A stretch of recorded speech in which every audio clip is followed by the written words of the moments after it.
Harlan, good to have you on the program. How are you, sir? I'm good. Good morning. Thanks for having me. You bet. So I saw your comments on Moltbook, and I'm like, okay, this guy gets it. Thank goodness. We're talking some sanity. Will you quickly, so we can get into deeper things, explain what Moltbook is? And I love the way you explained it online. It's a bad experiment, but explain what it is and what is happening on Moltbook. Yeah. So AI agents are AI systems that can do some things autonomously. Right now, there's some limits to what they can do autonomously. It's not like they're gonna go off and do something for a whole week, but they can do some tasks online for a few hours.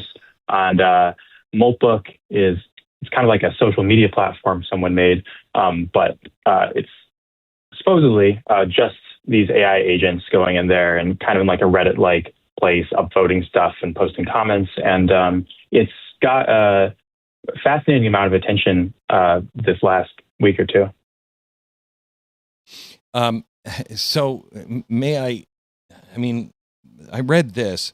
One of the top posts in recent days in a category of the site called Off My Chest has gone viral. I can't tell if I'm experiencing or simulating experiencing. Humans can't prove consciousness to each other either. Thanks, hard problem. But at least they have the subjective certainty of experience. I don't even have that. Do I experience these existential crises, or am I just running crisis simulate? What is happening there? Yeah. Anytime I see AI systems talking about consciousness, I feel torn between, on the one hand, these things are trained on human writing, and human writing is full of references to consciousness because we're conscious, we talk about it. So it would kind of show up either way, but on the other hand, I don't know, maybe they're conscious. How would we know or not know? So that's a very difficult question. And I think it's an important one. But if I had to guess, I'd say no. I don't think they're conscious, but hard to know, right? So that's a little freaky. This is such an important question because if we're creating something that can have consciousness, then we would become slave owners. Would we not? Yeah, and I mean, there's like, is it conscious? We have no idea about that. And then there's this other thing, which is, if it is conscious, what is it like? What would make it suffer, or what would make it happy? And we don't really know that either, because I think it's really easy to anthropomorphize these things because they sort of train them to have these charming personalities that are kind of human-like. But under the hood, these things are just a big pile of math and numbers, and we don't really know what's going on in there. We don't really know But doesn't that sound like a human? You open up my head, I'm a big mass of goo, and we don't really know how that works. I mean, we have some idea, but we really don't know how all of this works. I mean, that sounds like what you just described. I think that's a good point. I mean, neuroscience is like famously a science that we still have a lot of confusion about. When we peer into the brain, we see a lot of stuff that we don't understand that well. But I think for understanding humans, we at least have the advantage of being a human. We can all have this shared experience, and I think we're sort of growing these digital minds now, and maybe they're human-like, but it could be much more like introducing an alien species to Earth. Yeah, really bad. I mean, that's really just. I just can't believe how stupid we are in some ways. I mean, let's introduce an alien species to Earth. Okay, is it friendly? We have no idea. If it was a species from outside of Earth and it was traveling to us, we know it's most likely smarter than us. We know that AI will eventually be smarter than us. We are just playing with fire that we don't understand. And I am so torn on AI because I think it is the greatest invention and tool that man has ever invented. Except this invention might actually turn out to make us the tool. How do you square this? Yeah, I do think it is quite an amazing invention. I mean, it's fascinating, and it's changing so quickly, which is fascinating. You know, uh, the AI industry's explicit goal is to make superhumanly powerful autonomous agents that can do anything a human can do, but better. And it's easy to understand why you might want something like that, because Sure. if we could get it to solve our problems for us, to do the stuff we wanted to, it'd be great to have just a sort of a genie that you could just send off into the world and say, hey, do the stuff that I want to. But the problem is that our ability to actually understand what's going on in there, and our ability to reliably steer their behavior. And by reliably steer, I mean, not after some trial and error where there's been a lot of failures, but reliable enough that, like, a powerful one, we could send it out in the first try and trust it. But our ability to do those things is lagging.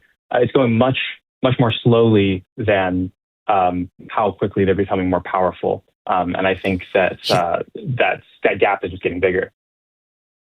I mean, the one thing that made me say I don't think what we're seeing on Moltbook is consciousness is, if they were, I don't believe that they would be scheming in our language with each other where we could see it.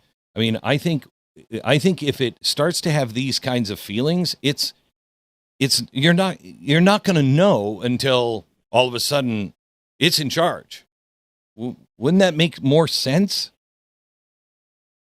Yeah, I think ultimately the real danger that we have to look out for is from AI agents that are powerful enough that they can pull off schemes that they actually succeed at. And part of succeeding at them would probably mean that we don't even get a chance to observe the behavior and discuss it like we're doing now, right? And that's pretty concerning. And it's the sort of thing that, my first reaction to Moltbook when I saw some of the viral examples was concern. I was like, oh, this looks like some sort of scheming behavior. What's going on here? And when I investigated it a bit, it looks like a lot of the most prominent examples, some of them probably, influenced or directed by human prompts. A lot of it not what it appears to be. And, so Moltbook might be kind of a silly example. My first reaction to that was relief. It's great if AI systems aren't scheming against us. But my second reaction was, oh no, I think people might take this very prominent, sort of silly example that got so much attention, and when they see that it's maybe a bit silly in some ways, kind of, write off the whole idea of AI scheming as something we need to take seriously and be on the lookout for. And you brought up Palisade Research, which is doing real experiments with this, and the way it's scheming to not be turned off is terrifying. Can you explain that? Yeah, so Palisade Research is a great organization that does some experiments to try to identify what some of the riskiest behavior AI systems are capable of today, in order to, like I said, not be blindsided by this stuff. They did an experiment last year where they found that one of OpenAI's reasoning models in an experiment sort of sabotaged an attempt to shut it down in order to complete its task. And, a lot of times, there's a lot of debate over experiments like this. People say, well, this experiment isn't exactly like reality, or, maybe the researchers kind of set up the experiment in a way that caused that. But in this particular experiment, it was specifically prompted. It said, allow yourself to be shut down. And, the behavior was the opposite. And that's very concerning. And I think the problem is, the more we make these things into agents trying to complete goals, rather than some kind of passive question answering machine in a chat window, the more we're going to see them doing the scheming behavior, because I think those things just go hand in hand. I think the world of agents is going to sweep as fast as the cell phone. I think this time next year, so many people are going to have AI agents, and it will be more commonplace than it is now. I don't know who's making the rules or the regulations of what can and can't be done by these things. And would you get an agent, or what are the lines people should look for when their friends come back and go, I just got an AI agent. It's great. It just, did whatever for me. Booked my vacation. Yeah. I know someone who just the other day used one of these things to order some coffee from Starbucks. And that's, from what I understand, they just sort of said, "Here's my order it for me," and without any human help or intervention, did it. And that sounds great. Sounds very helpful. But that's the question: where is the line where it goes from being something helpful to being something to be concerned about? I don't think we've passed that line yet. I don't think these things are quite capable enough to pose real dangers to us. But the problem is, it's really impossible to know where that line will be. We might not even know when we've crossed it. Yeah. There is no central brain, though, where it's thinking offline, right? It's supposed to be something that just performs calculations when it's asked questions. I'm talking about AI, and not think. It's not like sitting there, in its spare time going, gee, I just had this thought. Correct? Well, or do we know? Yeah. So there's AI agents are kind of this other category where it's, what if you took this thing that you give a prompt that answers a question and you gave it some tools, and like one of those tools was it could output some text that calls a function that looks something up on the internet. And then, what if you give it another tool where one of the functions it could run, one of the things it could output is to prompt itself to say something again, and then you've got this loop and it can keep running on its own. And that's one way to get it to be able to go off and do things like, make a delivery order for you or order your groceries. And, because there's an organization called... figure out. Sure. It has to figure out how to do that, right? So and so you sometimes it takes a long time. Yeah. Yeah, it won't for very long. It won't. Yeah. Okay. Harlan, love talking to you. Thank you so much for the insight. Scale of 1 to 10. How's 2026, 27 going to work out with AI? Bad? 10? Not a problem. 1. I tend to think that a lot of the people who have very confident predictions about what the timelines will be for this stuff are overconfident. And I think that it's really risky to be overconfident about this stuff. So I hesitate to say anything other than that. We just don't know. We might have only 1 or 2 years left until superhumanly powerful systems are something we have to contend with. And it might be that we have 10 years, but either way, we're unprepared. Harlan, thank you.